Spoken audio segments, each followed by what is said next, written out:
इमाम साहब का मर्तबा एक खूबसूरत वाक़या। की दुकान पर बैठा था। तभी उस कसाब की दुकान पर एक नौजवान सफेद लिबास में, चेहरे पर दाढ़ी, सर पर टोपी, आंखों पर चश्मा लगाए दुकान में दाखिल हुआ। दुकान पर काफी भीड़ लगी हुई थी। लोगों की आवाज से दुकान गूंज रही थी। भाई 1 किलो गोश्त देना, भाई 2 किलो गोश्त देना, भाई आधा किलो गोश्त देना।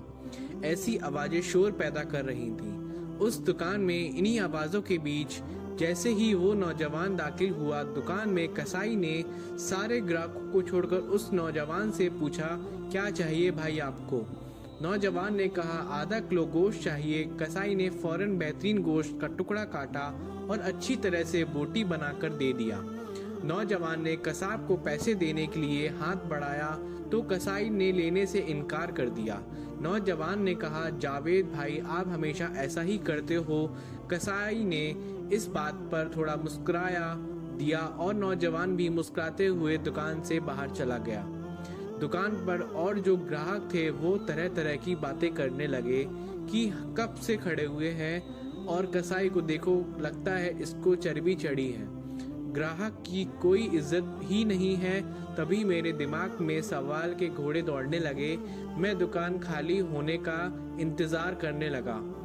सारे ग्राहकों को निपटाकर जैसे ही कसाई खाली हुआ, मैंने कहा, 1 किलो गोश्त मेरे लिए बनाना। फिर मैंने कहा, अभी जो नौजवान आपकी दुकान से गोश्त लेकर गया है, क्या वह आपका कोई करीबी रिश्तेदार है या दोस्त है? सारे ग्राहक छोड़कर आपने सबसे पहले उसको गोश्त दिया। कसाई मुस्कुराया और बोला, जी नहीं। मैं बहुत अचंभे में पड़ गया। फिर मैंने बोला, तो फिर कौन था वो? वह नौजवान कसाई बोला कि वो मेरी मस्जिद के इमाम साहब थे।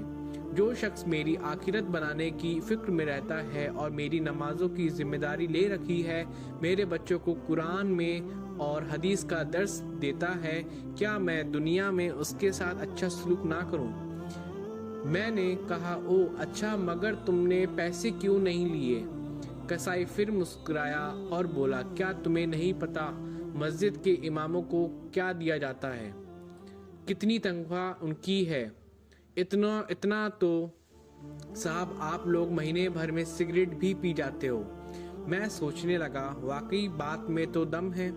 कसाई फिर बोला, साहब ये हमारी कौम का खजाना है, इनको बचाना हमारी जिम्मेदारी है। बाजार के तमाम दुकान वालों ने मिलकर एक फैसला लिया कि मौलाना साहब से कोई पैसा नहीं लेगा। सिर्फ मैं ही नहीं, यह बाल दाढ़ी की दुकानें वाला नाई, राशन की दुकान वाला, वह टेलर मास्टर, यह डॉक्टर साहब, वह मेडिकल वाला, दूध वाला, सब्जी वाला, कोई उनसे पैसे नहीं लेता। भाई इतना तो हम कर ही सकते हैं। और फिर मुस्कुरा कर कहने लगा, साहब आधा किलो गोश्त के बदले जन्नत मुनाफे का सौदा है, यह लो जी आपके गोश्त की थैली। उसने कहा और मैंने पैसा कसाई की तरफ बढ़ाया और कहा, पर भाई मैं तो नौकरी करता हूँ, काश मैं भी इस तरह का कोई बिजनेस करता। कसाई ने कहा, बहुत आसान है, सामने वाली दुकान में मौलाना साहब ने अपनी साइकिल बनवाने के लिए दिया है। सबक दोस्तों, इस स्टोरी से आपको क्या समझ आया कि हमारी मस्जिदों के इमाम साहब या मौज़िन साहब की तनख्वाह बहुत कम होती है।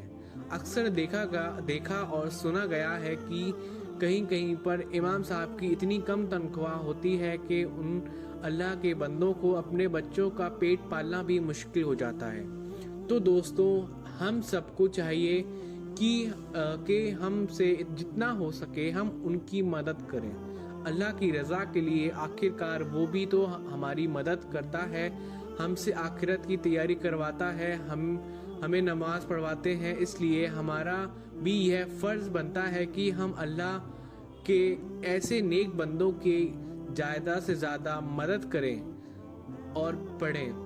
प्यारे दोस्तों, अगर आप लोगों को हमारी यह पोस्ट पसंद आई हो और अगर आपको इस पोस्ट से कुछ इल्म हासिल हुआ तो नीचे दिए गए शेयर बटन को दबाकर बराए मेहरबानी इस पोस्ट को शेयर करें और आप लोगों से